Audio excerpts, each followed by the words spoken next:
বিসমিল্লাহির রহমানির রহিম। আলহামদুলিল্লাহ, সকল প্রশংসা সেই মহান আল্লাহ পাকের, যিনি আমাদের সেই আদি পিতাকে সৃজন করে তার নিজ ভাণ্ড থেকে ফুৎকারে আত্মা দিয়ে জীবিত করেছিলেন, আর জীবিত হয়ে সঙ্গে সঙ্গে বলে উঠছিলেন আলহামদুলিল্লাহ। আমরাও আজ অনাদিকাল পরে সে পিতার আকৃতি সুরত পেয়ে, পিতার সেই নফস পেয়ে আমরাও নিজ নিজ কল্পের দিকে একবার খেয়াল করে বলে ওঠে আলহামদুলিল্লাহ। অতঃপর যে নবীর নবুয়তে আমরা হাজির হয়েছি, তিনি হলেন বিশ্ব নবী এবং ইসলাম ধর্মের প্রচারকারী এবং প্রতিষ্ঠাকারী। সেই নবীর শানে একবার খাস দরুদ শরীফ পাঠ করি। আল্লাহুম্মা সাল্লি আলা সাইয়্যিদিনা মাওলানা মুহাম্মাদিন। উপস্থিত ঈমান আনয়নকারী মুসলিমগণ, তাদের মাধ্যমে সারা বিশ্বের মানব জাতিকে জানাই সালাম, আসসালামু আলাইকুম। ওয়ালাইকুম আসসালাম রাহমাতুল্লাহি ওয়া বারাকাতুহু। আমি আদম নূরের বাণী সকল মানব জাতির কাছে পৌঁছা দিচ্ছি। আমি নফসের জাতে আদম, রব্বের জাতে আদম। আজ পূর্ণিমা, প্রত্যেক মাসের পূর্ণিমাতে আদম নূরের মাসিক জালসা হয়, আর এই জালসাতেই দ্বীনি ধর্মের সত্য বা আল কোরআনের সত্য এই মানুষকে জানানো হয়। আজকেও সেই পূর্ণিমা রজনী আদম নূরের উদ্যোগে সেই জালসা অনুষ্ঠিত হচ্ছে। তা আমরা যারা এখানে ইতিমধ্যেই যে কিছু ভাই বক্তব্য দিল, তো অনেক সুন্দর কথা বলেছেন। তা আজ আদম নূর নাই, আমরা যাতে সেই আদম নূরের রেখে যাওয়া সেই সত্য বাণীগুলো, আমাদের মুর্শিদ পাক যেরকম সত্য দেখিয়েছেন, সেই সত্যর ভিতর দিয়ে চলার যে জ্ঞান, যে সত্য, সেইগুলো যাতে আমরা সারা বিশ্বের মানব জাতির কাছে পৌঁছা দিতে পারি। সুবহানাল্লাহ। এটা দ্বীনি ধর্ম। এই দ্বীনি ধর্মের মূল কিতাব আল কোরআন, আর এই দ্বীনি ধর্ম এনেছেন আমাদের প্রাণপ্রিয় বিশ্বনবী হযরত মুহাম্মদ সাল্লাল্লাহু আলাইহি ওয়াসাল্লাম। এই দ্বীনি ধর্ম এই যুগের মানুষের ধর্ম। এই যুগের মানুষের জন্য একটাই ধর্ম, সেটা হলো দ্বীনি ধর্ম। দিন মানে আলো বা সূর্য, নূর, আর ধর্ম মানে ধরা। মূলত হলো দিনকে ধরা। এই হলো কোরআনের মূল ধর্ম, সত্য ধর্ম। যে সেই দিনকে ধরতে পেরেছে, যে সেই দিনকে নিজের করে নিতে পেরেছে, তিনি সেই ধর্মকে ধারণ করতে পেরেছেন। আজ বিশ্বনবী চলে গেছেন হয়তো 1400-1500 বছর ধরে। কোনো মানুষ আজ পর্যন্ত বলতে পারলো না যে আমি এই ধর্ম মানার ভিতর দিয়ে আমি আমাকে ধরেছি, আমি আমার সেই দিনকে ধরেছি, আমি আমাকে জেনেছি, আমি আমাকে জানি চিনি, আমি সকলকে জানি চিনি। কারণ কোরআনেই তো বলা হয়েছে যে নিজেকে জানলে সে সকলকে জানতে চিনতে পারল। তাহলে কেন কোনো মানুষ, কোনো পীর আলেম এই কোরআনকেই তো পড়ছেন, এই কোরআনের হাফেজই তো হয়েছেন, তাহলে কেন বলতে পারেন না যে আমি এই কোরআনের ভিতর দিয়ে আমি সেই পথ চলে, সিরাতুনের পথ চলে আমি আমাকে জানতে চিনতে পেরেছি, আমি আমাকে চিনি, আমি আমাকে জানি? কেন বলতে পারেন না? তাহলে অবশ্যই এই কোরআন শুধু মুখস্থই করেছেন আপনারা, সেই কোরআনকে, সেই দিনকে ধারণ করতে পারেন নাই। ধর্ম মানে যদি ধারণ করা হয়, তাহলে আপনারা কি ধারণ করলেন? কোরআনের ভিতরের ধর্ম পালন করলেন, ইসলাম ধর্ম পালন করলেন, দ্বীনি ধর্ম পালন করলেন, সত্য ধর্ম পালন করলেন, সেই ধারণ করতে পারলেন না কোনো কিছুই আজ পর্যন্ত। তাহলে কি ধর্ম পালন করলেন, কি সত্য আপনি অর্জন করলেন, যা কোনো কিছুই আপনি বলতে পারেন না। কোরআনেই তো ধারণ করার বস্তু দেখিয়েছে। তুমি ঈমান আনয়ন করো, তুমি স্বীয় দিনের ইবাদত করো, তুমি স্বীয় রবের ইবাদত করো, তুমি আকিমুস সালাত কায়েম করো, তুমি তোমার সকল অস্তিত্বকে পূর্ণ করো। না বলে নাই? বলেছে তো। তাহলে আমরা এই 1500 বছর ধরে, 1400 বছর ধরে আমরা তো এই ধর্মই পালন করতেছি, এই কোরআনকেই মানতেছি, এই দিনী ধর্মই পালন করতেছি। তাহলে কেন আমরা সেইগুলো ধারণ করতে পারলাম না? কেন আমরা সেগুলো ধরতে পারলাম না, আমার জীবনে বাস্তবায়ন করতে পারলাম না? হয়তো আমি সেই কোরআনকে মানতে পারি নাই, আর হয়তো মনে হয় যে কোরআনই মনকে আমাকে সেই পথ দেখাতে পারে নাই। কোনটা হবে? কোনটা হবে, যে কোরআনই আমাকে পথ দিতে পারে নাই, নাকি আমি সেই কোরআনের পথ ধরে চলতে পারি নাই? তাহলে অবশ্যই আমি সেই কোরআনের পথ ধরে চলতে পারিনি, যে কারণে আমি এগুলো জানতে চিনতে পারি নাই। নাকি আমি চলতে পারি নাই সেই কোরআনের সিরাতুনের পথে, সরল সোজা পথে আমি সেই কোরআনকে ধারণ করতে পারি নাই? নাকি আমি সেই কোরআনকে ধারণ করতে পারি নাই, যে কারণে আমি সেই কোরআনকে ধরতেও পারি নাই, সেই ধর্মের ভিতর দিয়ে আমি সেইগুলোকে ধরতেও পারি নাই। আজ অনাদিকাল পরে হযরত মুহাম্মদ আমির আলী আত্মসত্তায় বেলায়েতে আদম নূরি, তিনি তার জীবন দ্বারা এই কোরআনকে বাস্তবায়নের ভিতর দিয়ে, সেই সত্য ধর্ম পালন করার ভিতর দিয়ে, সেই সিরাতুনের পথে চলে, সেই সরল সোজা পথে চলে তিনি তার সেই দ্বীনি নূরকে অর্জন করেছেন। সুবহানাল্লাহ।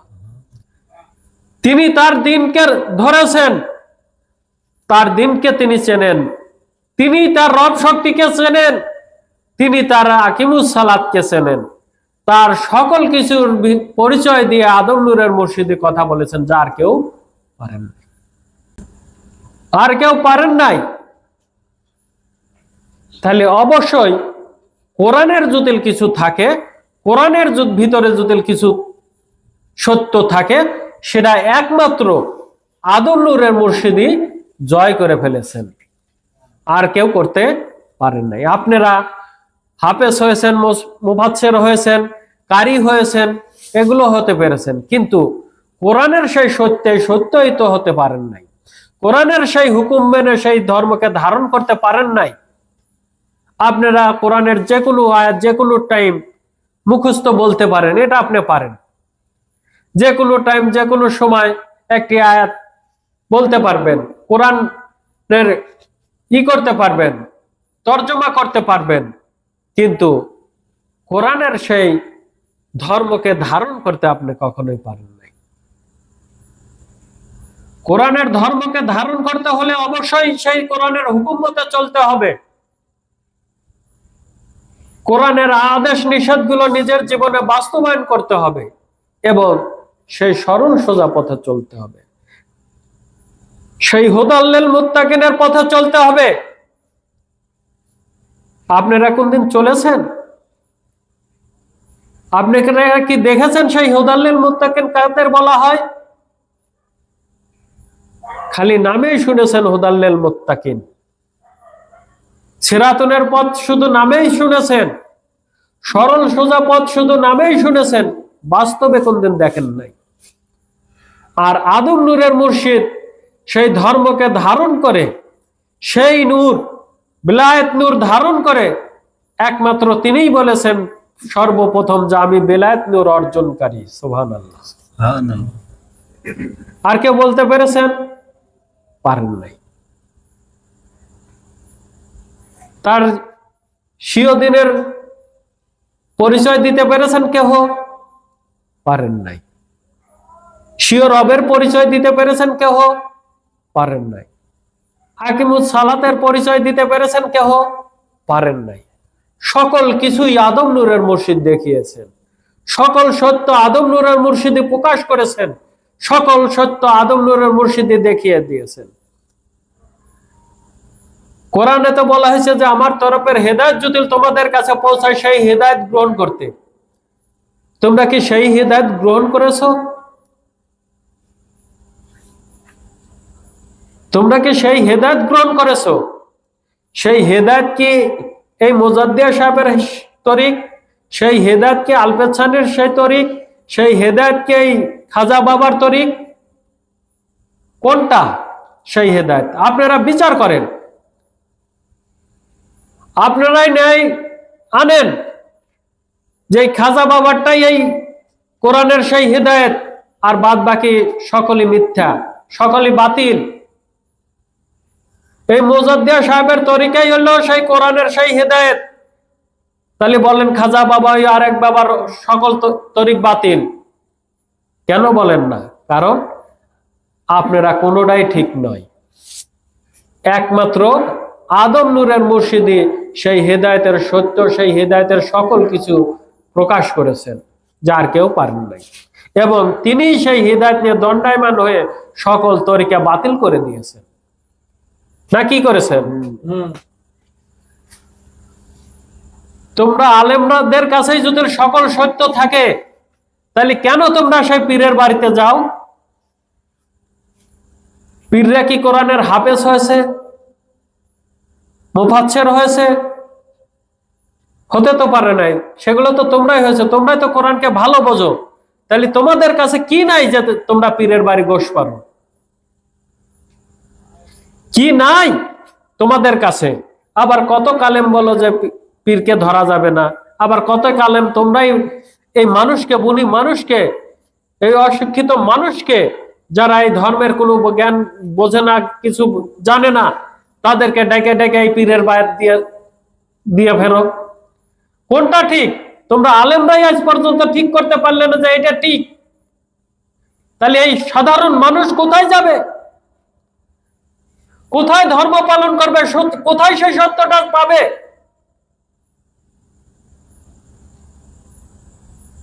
তোমরা আগে ঠিক করো যে আমরা জানলাম, বুঝলাম, আমরা সকল আলেম দেখলাম এই মুজাদ্দিয়া সাহেব ঠিক, বা এই আলফেজ খানি ঠিক, বা এই খাজা বাবা ঠিক। তা তো করতে পারেন নাই। যখন এসে আদম নূর কথা বললেন সকল কিছু উল্টো দিয়ে, তখন আদম নূর ভালো না আপনাদের কাছে। কেন? কেন ভালো না? কারণ সে যে সত্য দেখিয়েছে, সত্য বুঝিয়েছে, এই সাধারণ মানুষকে জ্ঞানে বুঝে আনতেছে, দিনের মতো পরিষ্কার করে দিয়েছে ধর্মকে। এই জন্যই তো ভালো না, নাকি? তা কি জন্য? আপনাদের কি কোনো আদম নূরি কোনোদিন আপনাদের কোনো টাকা মেরে দিয়েছে? আপনাদের সাথে কি মিথ্যাচারিতা করেছে? আপনাদের কি কোনো সময় অসৎ বাক্য করেছে, ধোঁকা পাখি দিয়েছে? তাহলে কেন সে ভালো হলো না? কারণ সে সত্য পথে চলেছে। যেরকম আউয়ালে আদম ভালো ছিল না নূরিতন ফেরেশতাদের কাছে, ঠিক পৃথিবীতে এসেও আদম নূর তোমাদের কাছে ভালো না, কারণ তোমরা সেই নূরিতন ফেরেশতার জাতি। কারণ তোমরা সেই নূরিতন ফেরেশতারই জাতি। তোমরা আদমকে দেখবে কি করে? আদমকে স্বীকার করবে কি করে? তোমরা তো সেই আউয়ালেরটাই স্বীকার করো নাই, আউয়ালাতেই মানো নাই। আজ যারা আমরা এখানে স্বীকার করেছি, তাদের ভিতরও দেখেন আজ অনেকেই নাই। কেন নাই? ওই একটাই কারণ, একটাই কারণ। তাহলে অবশ্যই আমরা যে সত্য ধর্ম আমাদের মুর্শিদ দিয়েছেন, যে সত্য ধর্ম এই পৃথিবীর বুকে প্রকাশ করেছেন, আমরা আগে নিজেকে সত্য করি, নিজেকে সঠিক করি, এবং সেই সত্যগুলো নিজেরা জানি, বুঝি, এবং সেই সত্যগুলোকে মানুষকে জানাই বোঝাই। কোরআনেও তো বলেছে যে যেটা তোমরা নিজেরা করো না সেগুলো কেন তোমরা বলতে যাও, যেগুলো তোমরা নিজেরাই করো না, মানো না, সেগুলো কেন তোমরা অন্যকে বলতে যাও, অন্যকে বোঝাতে যাও? তাহলে আগে নিজেকে সত্য হতে হবে, নিজেকে সেই জ্ঞানে আনতে হবে, তবে গাই আরেকজনের সেই সত্য জানানো যাবে, বোঝানো যাবে না কি?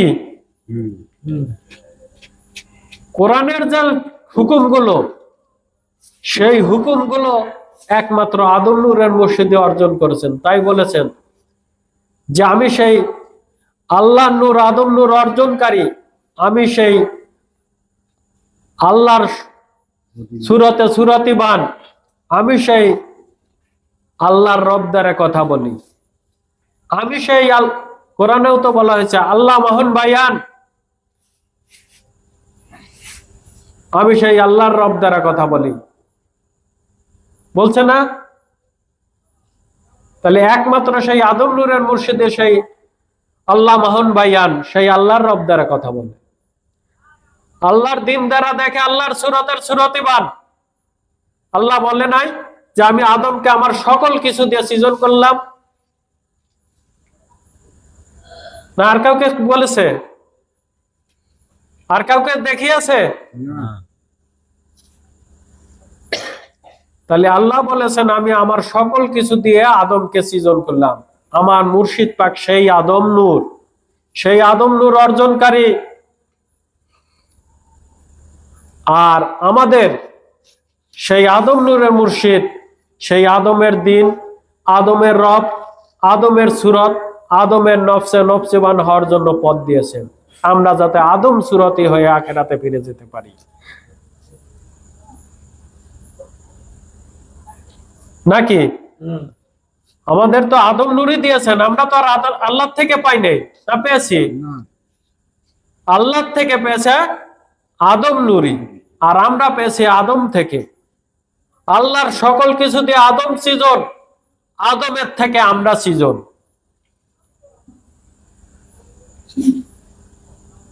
তাহলে অবশ্যই আদম নূরই একমাত্র আল্লাহর থেকে সকল কিছু পেয়েছে।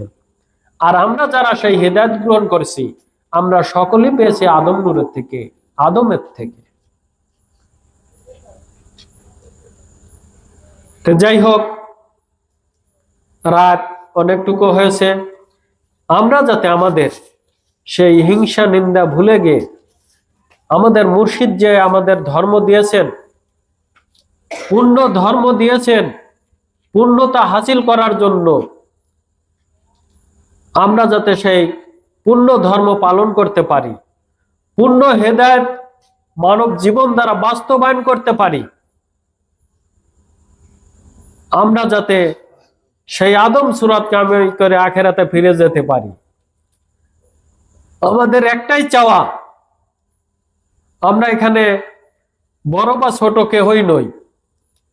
আমরা যদি সেই নফসে নফসিবান হতে পারি, তাহলে আমার থেকে আর বড় কে আছে, সম্মানী কে আছে? হয় নাই আমি পাট বেচা, কিন্তু আমি যদি আমার জীবনকে আমি রক্ষা করতে পারি, এর তার বড় সম্পদ আছে? এই পৃথিবীটা 500 বার বেচে যত টাকা হবে, তার বিনিময়ে কি একটা জীবন শক্তি পাওয়া যাবে, একটা জীবন পাওয়া যাবে?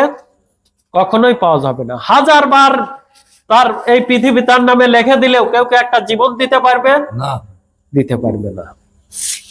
সেই জীবন আমাদের মুর্শিদ পাক আমাদের বিনা টাকায়, বিনা হিসেব আমাদের দান করেছেন। সুবহানাল্লাহ। যাতে এই বুনি মানুষ সেই আদম নূরের জীবন, আদম নূরের আত্মা, আদম নূরের নফস কামাই করে সেই জীবনী শক্তি নিয়ে মরণের জগৎ যাতে পাড়ি দিতে পারে।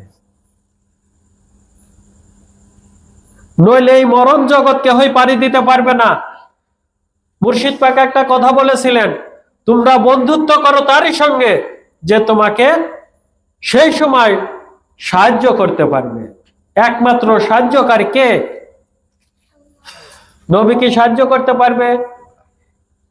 কোন মানবকে সাহায্য করতে পারবে? কোন পীরকে সাহায্য করতে পারবে? কোন আলেমকে সাহায্য করতে পারবে? আদম নূরও সাহায্য করতে পারবে না। কিন্তু আদম নূর যে নফসি তোমাকে দেখিয়েছে, আদম নূর যে জীবন তোমাকে দিয়েছে, তুমি যদি সেই জীবনকে কায়েম করতে পারো, সেই জীবনের বদলে তুমি সেই কবর জগৎ পাড়ি দিতে সক্ষম হবে, নইলে কখনোই পারবে না। তো অবশ্যই আমরা আমাদের সেই জীবন দ্বারা সেই জীবনের শক্তি কায়েম করি, সেই জীবন নিয়ে কবরের যায়, তাহলে অবশ্যই দেখেন যে একটা আমের আঠি যখনই ফেলে দিবেন তখনই গাছ হয়ে যাবে। তার জীবন আছে বলেই সে গাছ হবে, যদি না থাকে ওই আঠিটাই পূর্ণ হলো না, তখন ফালা দেন, তখন কি গাছ হবে? তখন গাছ হবে না। কিন্তু যখন সে জীবনী শক্তি তার ভিতর সংস্কার করে নিল, যখন ওই আঠিটা আম খেয়ে আপনারা ফালা দেন, দেখেন তো গাছ হয় না? গাছ হয় তো। ঠিক তেমনি ভাবে আপনারা যদি এই মানব জীবন দ্বারা সেই আদম নফসি কামাই করতে পারেন, যত মাটির নিচেই থাকেন আবারও ওই জীবন দ্বারা আপনি আবারও জীবন লাভ করতে পারবেন। সম্ভব কিনা? সম্ভব। তাহলে আমাদের মুর্শিদ পাক সেই জীবনের ধরার জন্য আমাদের পথ দিয়েছেন, সেই জীবনে নূর যাতে আমরা হাসিল করতে পারি তার জন্য ধর্ম বেঁধে দিয়েছেন, তার জন্য কর্ম দিয়েছেন, তার জন্য পুণ্য করে দিয়েছেন। আমরা যাতে সেই পুণ্য ধর্ম মানার ভিতর দিয়ে, পুণ্য হেদায়েত রক্ষার ভিতর দিয়ে, আমরা যাতে আমাদের সেই মানব জীবন রক্ষার ভিতর দিয়ে আমরা যাতে আমাদের জীবন নিয়ে সেই তহা কন্যা হরজতা জিনোয়ার আমিরে আদম নূরের মহরত হয়ে যাতে জীবন লাভ করতে পারি। সবাই বলে আমিন। এই বলেই আজকের বক্তব্য আমি এখানে শেষ করছি। সুবহানাল্লাহ বিহামদিহি সুবহানাল্লাহ আযীম। সবার প্রতি আমার সালাম। আসসালামু আলাইকুম। ওয়া আলাইকুম আসসালাম ওয়া রাহমাতুল্লাহি ওয়া বারাকাতুহু।